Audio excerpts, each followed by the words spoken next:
Martineau. Le préféré du règne animal. Bonjour, les petits lapins.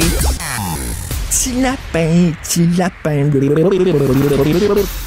Essayer de prendre des meilleures décisions financières quand la vie est chère. Francis Gosselin. C'est facile de succomber à la tentation. On a une opportunité d'agir différemment. Vous pouvez agir. Vous êtes libres, chers amis. Alors, Francis, on va parler de Yaya. Il va falloir que je paie, je pense, un certain montant à Michel Barrette à chaque fois que je dis ça. Alors, on parle plutôt d'intelligence artificielle. OK, intelligence artificielle. Et là, on parle de podcast, de balado. Ouais. D'ailleurs, tu viens d'enregistrer ton dernier épisode de ton nouveau balado.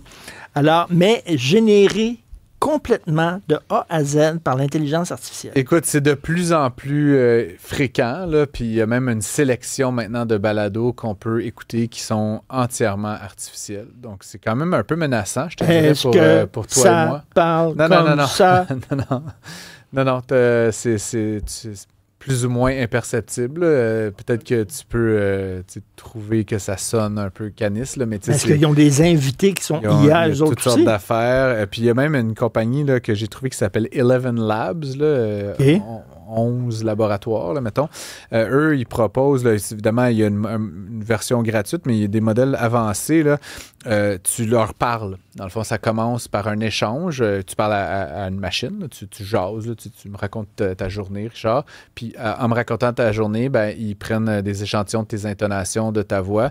Puis à peu près moins de 30 minutes de discussion avec un robot, ils peuvent imiter parfaitement la voix de Richard Martineau.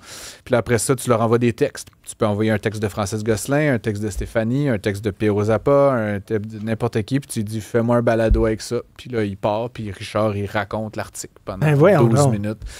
Fait que je me sais pas, je vais demander une permission à Dominique Plamondon, mais je me disais peut-être que les prochaines fois, au lieu de venir, je pourrais vous envoyer un fichier MP3.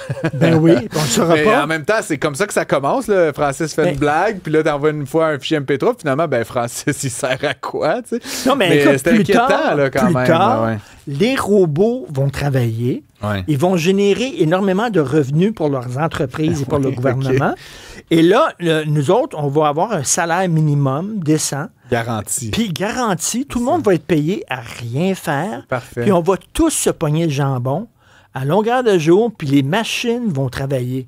Mais ça serait pas intéressant, ça?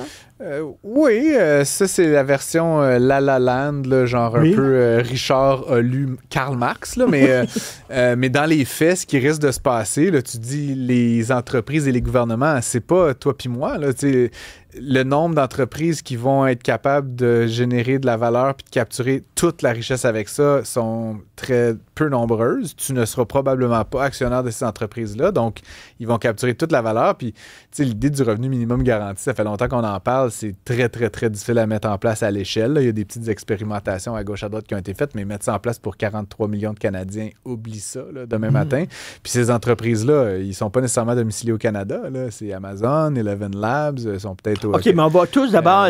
qui payent leurs impôts aux Bahamas. Pas moi, mais plus tard, là, dans 2 générations, tout le monde va être des ingénieurs. OK? Puis tout ce qu'ils vont faire, c'est de réparer et de programmer des ordinateurs. C'est tout. Ceci dit, il y a une affaire qui est intéressante parce que là, je veux pas être prophète de malheur. Un truc qui est développé par Google qui s'appelle Notebook LM. Je sais pas si tu as entendu parler de ça.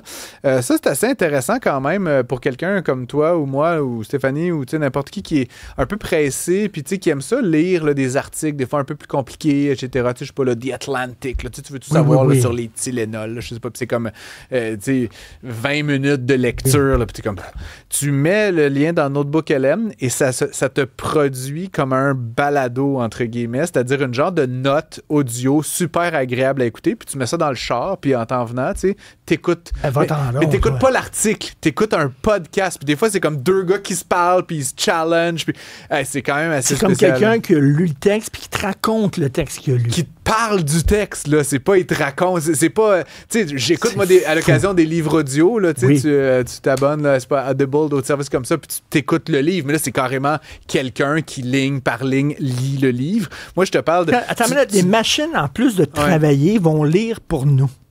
Oui, ils vont lire pour toi, puis ils vont te le restituer en format audio. On va faire quoi? nous autres. Et savais-tu, Richard, qu'on parle quand même beaucoup plus rapidement qu'on est capable de lire? Et donc, il y a quand même, tu sais, pour moi, comme économiste, je suis un lecteur, j'adore la lecture, mais il y a une certaine efficacité là-dedans. Là. Oui. Je peux te communiquer beaucoup plus d'affaires en 20 minutes de parlage que tu vas pouvoir en absorber en 20 minutes de lecture.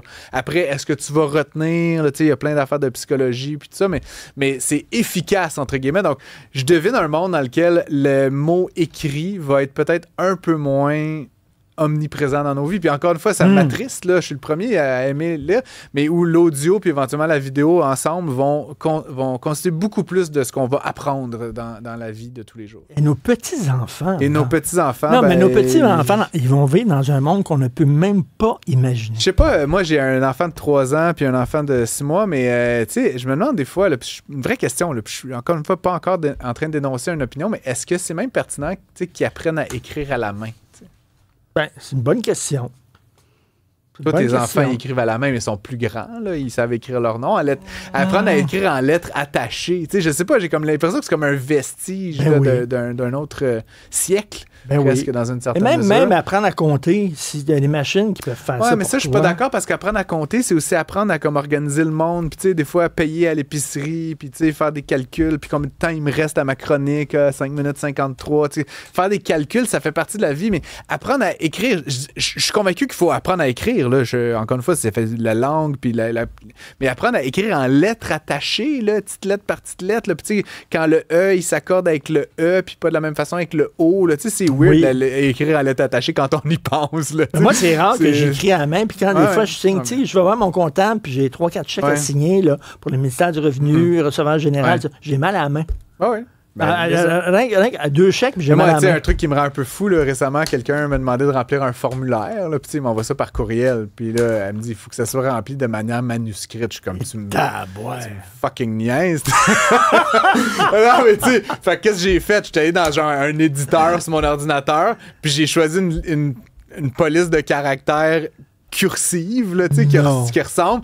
Puis là, tu peux rajouter ta signature un peu barbouillée, mais tu sais, quelle valeur ça a que je vais l'imprimer, que je vais zigonner ça avec mon vieux stylo, que je vais te le scanner à moitié à 12 degrés en angle, puis que je vais te le renvoyer avec Give me a break, là, tu sais, comment, déjà que t'aies un formulaire pas dynamique, c'est un problème. Que tu me demandes de l'écrire à la main, c'en est un encore plus grand. Merci, Francis. L'intelligence artificielle vient me dire qu'on a dépassé notre temps prévu. Merci, à demain. Bye.